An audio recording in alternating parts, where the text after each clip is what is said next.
Assalamualaikum warahmatullahi wabarakatuh. Perkenalkan, nama saya Miftahul Arifin, mahasiswa dari Universitas Brawijaya PSDKU Kediri, Fakultas Peternakan kelas A. Di sini saya akan mereview jurnal tentang pemanfaatan biokimia dalam bidang peternakan yang berjudul Pemanfaatan kotoran ternak sebagai sumber energi alternatif dan peningkatan sanitasi lingkungan. Penulis jurnal ini adalah Daru Mulyono. Beliau adalah peneliti madya bidang pertanian dan lingkungan, Direktorat Teknologi Budidaya Pertanian dan BPP Teknologi. Jurnal ini diakses pada tanggal 18 Desember 2020. Reviewer Miftahul Arifin. Latar belakang dari jurnal ini adalah sejak terjadinya krisis energi pada tahun 1973, masalah energi merupakan masalah yang sangat banyak mendapat perhatian di dunia.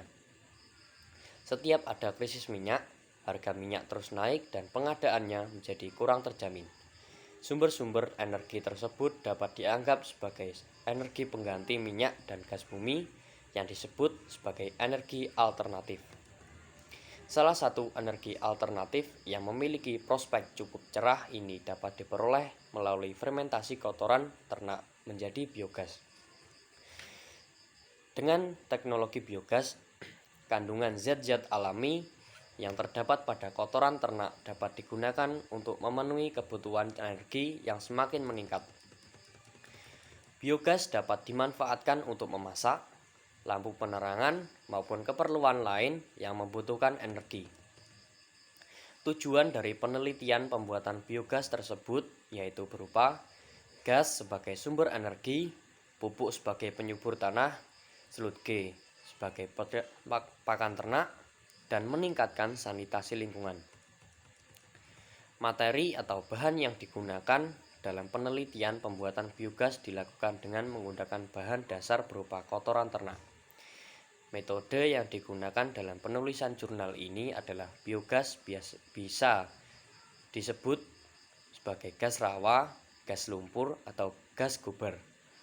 Biogas merupakan campuran gas yang dihasilkan dari proses perombakan kotoran ternak sebagai bahan organik oleh mikroorganisme dalam kondisi tanpa oksigen atau proses anaerob. Proses terbentuknya biogas terjadi selama berlangsungnya proses fermentasi bahan-bahan organik tersebut.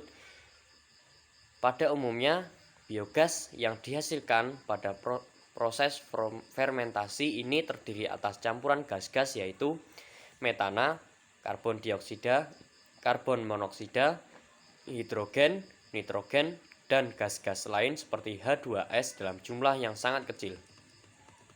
Selama berlangsungnya proses fermentasi untuk memproduksi gas metana, mikroorganisme yang berperan di sini memerlukan nutrisi seperti karbohidrat, lemak, protein, fosfor, dan unsur-unsur mikro. Nutrisi ini akan diuraikan melalui siklus biokimia yang akan menghasilkan energi untuk pertumbuhan dan hasil akhir pencernaan atau digester anaerobik berupa gas metana.